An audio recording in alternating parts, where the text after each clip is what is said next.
উদ্যমৰ অনলাইন ৰেজিষ্ট্ৰেশ্যনটো আপুনি নিজৰ মোবাইলতে কেনেকৈ কৰিব পাৰিব তাৰ বিষয়ে আজি এইটো ভিডিঅ'ত মই আপোনালোকক দেখুৱাম। তো বন্ধু বান্ধৱীসকল, MSME বা উদ্যমৰ যোনটো অনলাইন ৰেজিষ্ট্ৰেশ্যন হয়, সেই চাৰ্টিফিকেট অনলাইন ৰেজিষ্ট্ৰেশ্যন যোনখন চাৰ্টিফিকেট হয়, সেই চাৰ্টিফিকেটখন বহুতেই দৰকাৰী। আপোনালোকৰ বেংকত হওক বা আপোনালোকে যদি মুখ্যমন্ত্ৰী আত্মনিৰ্ভৰশীল অসম 2.0 কাৰণে এপ্লাই কৰিব বিচাৰিছে, তাতো এই উদ্যমৰ চাৰ্টিফিকেটৰ যোনটো আপোনালোকৰ ৰেজিষ্ট্ৰেশ্যন নাম্বাৰ হয়, সেই ৰেজিষ্ট্ৰেশ্যন নাম্বাৰটো বিচাৰিছে। তো সেই ৰেজিষ্ট্ৰেশ্যন নাম্বাৰ আৰু চাৰ্টিফিকেটখন পাবলৈ হ'লে প্ৰথম আপোনালোকে উদ্যমৰ ৰেজিষ্ট্ৰেশ্যনটো কৰিব লাগিব। তো উদ্যমৰ ৰেজিষ্ট্ৰেশ্যন কৰিবলৈ হ'লে আপুনি প্ৰথম নিজৰ মোবাইলতে ব্ৰাউজাৰ এটা খুলি ল'ব আৰু ব্ৰাউজাৰটো খুলি তাত চাৰ্চ কৰিব uddom-registration.gov.in। তো এনেকৈ চাৰ্চ কৰাৰ পিছত আপোনালোকৰ সন্মুখত উদ্যমৰ যোনটো অফিচিয়েল ৱেবছাইট, সেই ৱেবছাইটটো এনেদৰে আহি যাব। যিহেতু মই প্ৰথম উদ্যমৰ ৰেজিষ্ট্ৰেশ্যন কৰিম, আগত উদ্যম ৰেজিষ্ট্ৰেশ্যন মই কৰা নাই, সেইকাৰণে ইয়াত যোনটো প্ৰথম আছে, প্ৰথম for new entrepreneur who are not registered yet as MSME or those with EM2। তো আপোনালোকে ইয়াত ক্লিক কৰিব আৰু ইয়াত ক্লিক কৰাৰ লগে লগে পিছৰ পেজটো আপোনালোকৰ সন্মুখত এনেদৰে আহি যাব, Udyam registration form for new enterprise who are not registered yet as MSME। তো আপোনালোকে কি কৰিব, আপোনালোকে ইয়াতে ক্লিক কৰিব আৰু ইয়াত ক্লিক কৰাৰ লগে লগে আপোনাৰ যোনটো আধাৰ কাৰ্ডৰ 12 ডিজিট নাম্বাৰ হয়, সেই নাম্বাৰটো আপোনালোকে ইয়াত দিব লাগিব আৰু নেম অফ এণ্টাৰপ্ৰিনাৰ, আপোনাৰ আধাৰ কাৰ্ডত যেনেদৰে নামটো আছে ঠিক তেনেদৰে ইয়াত আপোনাৰ এণ্টাৰপ্ৰিনাৰ নামটো দিব আৰু নামটো দি ইয়াত যোনটো টিক মাৰ্ক আছে, আপোনালোকে টিক মাৰ্কটোত ক্লিক কৰিব আৰু টিক মাৰ্কটোত ক্লিক কৰাৰ পিছত ইয়াত যোনটো validate and generate OTP option আছে, ইয়াত ক্লিক কৰিব আৰু validate and generate OTP click কৰাৰ লগে লগে পিছৰ পেজটো আপোনালোকৰ সন্মুখত এনেদৰে হৈ যাব। আপোনাৰ যোনটো আধাৰ লিংক মোবাইল নাম্বাৰ আছে, তাত এটা OTP যাব আৰু সেই OTPটো দি আপোনালোকে ভেলিডেটত ক্লিক কৰিব আৰু ভেলিডেটত ক্লিক কৰা অলপ সময় পিছতে আপোনাৰ যোনটো আধাৰ ভেৰিফাই হয় উদ্যমৰ, সেইটো ইয়াত সম্পূৰ্ণ হৈ যাব। তাৰপিছত আহিলে আপোনালোকৰ পান ভেলিডেশ্যন। তো আপোনালোকে পান কাৰ্ডটো ইয়াত ভেৰিফাই কৰিব লাগিব। তো পান ভেলিডেশ্যনৰ কাৰণে টাইপ অফ অৰ্গেনাইজেশ্যনত আপোনাৰ এনেদৰে লিষ্ট এখন ওলাব। যদি আপুনি নিজৰ কাৰণে কৰি আছে, তেতিয়া ইয়াত যোনটো প্ৰপাৰ্টি বুলি যোনটো অপশ্যন আছে, তাত ক্লিক কৰিব আৰু যদি আপোনালোকে চেল্ফ হেল্প গ্ৰুপ বা আত্মসহায়ক গোট বা আপোনালোকৰ যদি বেলেগ ছ'চাইটি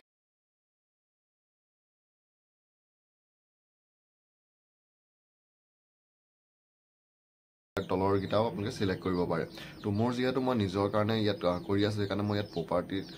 চিলেক্ট কৰিম আৰু ইয়াত পান কাৰ্ডৰ যোনটো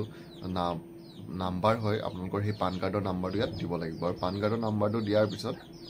ইয়াত নেম অফ পান হোল্ডাৰটো পান কাৰ্ডত আপোনাৰ নামটো যেনেদৰে আছে ঠিক তেনেদৰে ইয়াত দিব।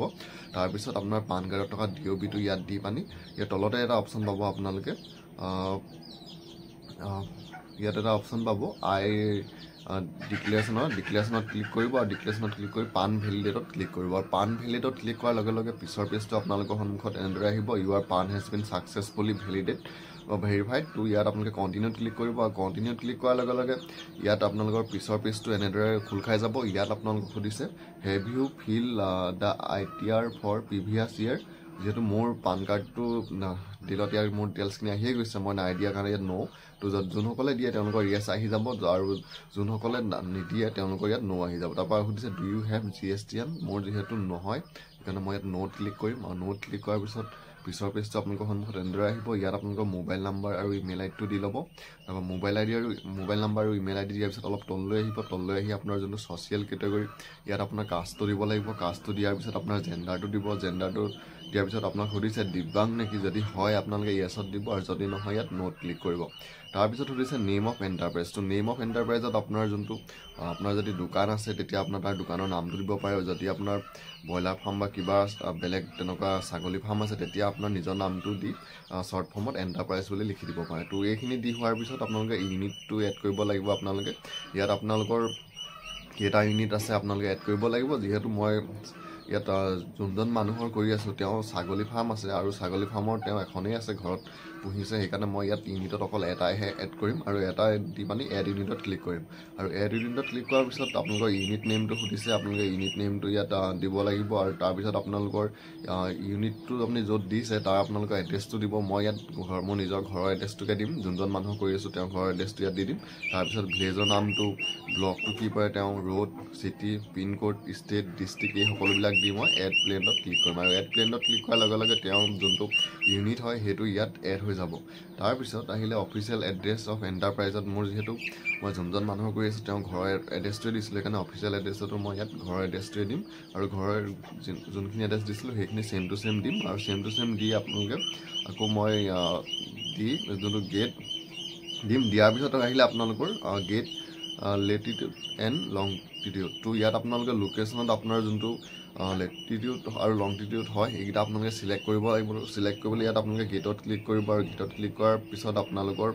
সন্মুখত এখন মেপ এখন ইয়াত ওলাই যাব তো মেপত আপোনালোকৰ আপুনি যোনটো এড্ৰেছ দিছিলে তাৰ এড্ৰেছৰ আপোনাৰ গৈ আপোনাৰ এড্ৰেছটোত আপোনালোকে টিক কৰিব আৰু টিক কৰাৰ লগে লগে আপোনাৰ যোনটো লেটিটিউড এণ্ড লংটিটিউড হয় আপোনালোকৰ মেপৰ সেই গোটেই বস্তুটো আপোনালোকক কেপচাৰ কৰি ল'ব আৰু কেপচাৰ কৰি লোৱাৰ পিছত আপোনালোকে অ'কে ক্লিক কৰিব আৰু মোৰ মেপখন ইয়াত আহি গ'ল আৰু মই অ'কে ক্লিক কৰিলোঁ অ'কে ক্লিক কৰাৰ পিছত মোৰ সেই ডিটেইলছখিনি আহি গ'ল তো এইখিনি অহাৰ পিছত এতিয়া আহি গ'ল আপোনালোকৰ ইয়াত বেংক নেম তো ইয়াত মই এতিয়া দিব লাগিব বেংক নেম নহয় বেংক নেমৰ তলত এটা আছে ডেট অফ ইনকৰ্পৰেশ্যন ৰেজিষ্ট্ৰেশ্যন তো ৰেজিষ্ট্ৰেশ্যনটো আপোনালোকে কেতিয়াৰ পৰা দিব বিচাৰে মই ইয়াত 2024 পৰাই দিছোঁ আৰু তাৰপিছত ইয়াত আপোনালোকে সুধিছে বা প্ৰডাকশ্যন বিজনেছ কমাণ্ড ইয়াত মই ন'ৱে দিছোঁ যিহেতু মই নতুনকৈ দেখুৱাইছোঁ তাৰপিছত বেংক ডিটেইলছত আহিলে আপোনালোকৰ বেংক নেমটো আপোনালোকৰ দিব লাগিব তাৰপিছত IFC কোডটো দিব লাগিব বেংকৰ তাৰপিছত আপোনাৰ বেংকৰ যোনটো একাউণ্ট নাম্বাৰ হয় সেই একাউণ্ট নাম্বাৰটো ইয়াত আপোনালোকে শুদ্ধকৈ দিব শুদ্ধকৈ দি মেজৰ এক্টিভিটি অফ ইউনিটত আপোনালোকে কি হয় আপোনালোকৰ সেইটো চিলেক্ট কৰিব লাগিব মেনুফেকচাৰিং নে ছাৰ্ভিচ মোৰ যিহেতু মেনুফেকচাৰিং মই সেইকাৰণে ইয়াত মেনুফেকচাৰিঙত ক্লিক কৰিম যদি আপোনালোকৰ কিবা কম্পিউটাৰ দোকান হয় বা তেনেকুৱা দোকান হয় তেতিয়া আপোনালোকে ইয়াত ছাৰ্ভিচতো ক্লিক কৰিব পাৰে তো মোৰ যিহেতু মই গট ফাৰ্মিং কৰিছোঁ সেইকাৰণে মই ইয়াত মেনুফেকচাৰিঙত ক্লিক কৰিম তাৰপিছত ইয়াত আপোনালোকে আহিলে NIC কোডটো NIC কোডটো আপোনালোকে ইয়াত চিলেক্ট কৰিব লাগিব NIC কোডৰ আপোনাৰ প্ৰথম তিনিটা ইয়াত চিলেক্ট কৰিব তো আপোনালোকে যিহৰ কাৰণে দিছিলে মই ইয়াত মোৰ প্ৰথম তিনিটা আখৰ ইয়াত চাৰ্চ কৰি দিছোঁ আৰু চাৰ্চ কৰি দিলত NIC কোডৰ যোনখন লিষ্ট হয় সেই লিষ্টখন ইয়াত আহি গৈছে তো লিষ্টখনত চাই আপোনালোকে নিজৰ যোনটো আপুনি দিছে তাৰ লগত তাৰ সেই NIC কোডটো আপোনালোকে ইয়াত চিলেক্ট কৰিব তাৰপৰা ইয়াত 1 2 3 কে তিনিটাত আকৌ আপোনালোকে চিলেক্ট কৰিব লাগিব আৰু চিলেক্ট কৰি যোনটো এড এক্টিভিটি আছে এড এক্টিভিটিত ক্লিক কৰিব আৰু এড এক্টিভিটিত ক্লিক কৰাৰ লগে লগে আপোনাৰ যোনটো ইউনিট হয় সেইটো ইয়াত এড হৈ যাব তাৰপিছত আহিলে আপোনালোকৰ নাম্বাৰ অফ পাৰ্চন এমপ্লয়ড তো ইয়াত আপোনালোকৰ কেইজন মানুহে কাম কৰে মই ইয়াত দুজনেই দিম আৰু ইয়াত আপোনালোকে দুজন দিবই লাগিব তো মেল এজন দিম আৰু ফিমেল এজন দিম তাৰপৰা আদাৰ্ছত 0 দিম আৰু টোটেলটো ইয়াত নিজে আহি যায় তো এইখিনি দি হোৱাৰ পিছত আপোনালোকে অলপ তললৈ আহিব তললৈ আহি আই হিয়াৰ ডিক্লেয়াৰ ডেটত যোনটো অপশ্যন আছে আপোনালোকে ইয়াত টিক কৰিব আৰু ইয়াত টিক কৰাৰ পিছত আপোনালোকৰ ইয়াত সুধিছে আপোনালোকৰ যোনটো ৰিটাৰ্ণ ডাউন ভেলু তো ইয়াত আপোনালোকে ভেলু এমাউণ্ট এটা দিব লাগিব তাৰপিছত আহিলে আপোনালোকৰ exclusion of cost of pollution control and research development ইয়াতো আপোনালোকে এমাউণ্ট এটা দিব লাগিব তো কিবা আপোনালোকে এমাউণ্ট এটা ইয়াত দি দিব তাৰপিছত টোটেল এমাউণ্টটো টোটেল টাৰ্ণ অভাৰটো কিমান হ'ল সেইটো আপোনালোকে ইয়াত দিব লাগিব তাৰপিছত টোটেল টাৰ্ণ অভাৰটো দি হোৱাৰ পিছত আপোনালোকৰ ইয়াত সুধিছে are you interested in getting registered on government market GEM portal যদি হয় য়েছ দিব ইয়াৰ এইকেইটা আপোনালোকৰ য়েছ নো আপুনি নিজৰ ইচ্ছা অনুসৰি দিব পাৰে ইয়াত আপোনালোকৰ কোনো হেৰি নাই তো আপোনালোকে যোনকেইটা য়েছ দিব বিচাৰে দিব আৰু যদি ন' দিব বিচাৰে আপোনালোকে ন'টো ক্লিক কৰিব পাৰে মই যিহেতু দুটামানত য়েছ দিম সেইকাৰণে মই ইয়াত য়েছত ক্লিক কৰিছোঁ আৰু য়েছত ক্লিক কৰাৰ পিছত আপোনালোকৰ একেবাৰে তলৰ ফালে চালে দেখিব ডিষ্ট্ৰিক্ট ইণ্ডাষ্ট্ৰিজ চেণ্টাৰ তো ইয়াত মোৰ নিজৰ ডিষ্ট্ৰিক্টৰ নামটো আহি গৈছে এইটো আপোনালোকে দিব নালাগে আপোনালোকে যোনখন ডিষ্ট্ৰিক্টৰ পৰাই এপ্লাই কৰে ডিষ্ট্ৰিক্টৰ নামটো ইয়াত অট'মেটিক আহি যাব তো এইখিনি দি হোৱাৰ পিছত আপোনালোকৰ একেবাৰে তলতে এটা অপশ্যন আছে আই হিয়াৰ বাই ডিক্লেয়াৰ ডেট ইনফৰ্মেশ্যন গিভেন ইয়াত বুলি যোনটো অপশ্যন আছে ইয়াত মানে টিক কৰিব আৰু ইয়াত টিক কৰি যোনটো submit and get final OTP option আছে ইয়াত ক্লিক কৰিব আৰু ছাবমিট এণ্ড গেট ফাইনেল OTPত ক্লিক কৰাৰ লগে লগে আপোনাৰ যোনটো MSME বা উদ্যমৰ অনলাইন ৰেজিষ্ট্ৰেশ্যন হয় সেই ৰেজিষ্ট্ৰেশ্যনটো সম্পূৰ্ণ হৈ যাব আৰু ৰেজিষ্ট্ৰেশ্যনটো আপোনালোকৰ সম্পূৰ্ণ হৈ যোৱাৰ পিছত আপুনি আপোনালোকৰ সন্মুখত এনেদৰে আহিব তো ইয়াত আপোনালোকৰ প্ৰিণ্ট চাৰ্টিফিকেট বুলি আহিব আপোনালোকে প্ৰিণ্ট চাৰ্টিফিকেটত ক্লিক কৰিব আৰু প্ৰিণ্ট চাৰ্টিফিকেটত ক্লিক কৰাৰ পিছত আপোনাৰ যোনটো MSME ID আপোনালোকৰ ইয়াত প্ৰথম দেখুৱাইছিলে ৰেজিষ্ট্ৰেশ্যন নাম্বাৰটো সেই ৰেজিষ্ট্ৰেশ্যন নাম্বাৰটো আপোনাৰ মোবাইলৰ মেছেজতো গুচি যায় সেই নাম্বাৰটো দি আপোনালোকে ইয়াত লগ ইন কৰিব লাগিব তো লগ ইনত আপোনালোকে ক্লিক কৰিব আৰু লগ ইনত ক্লিক কৰি আপোনাৰ যোনটো চাৰ্টিফিকেটৰ আপোনাৰ নাম্বাৰ হয় সেই নাম্বাৰটো দিব তাৰপিছত আপোনাৰ যোনটো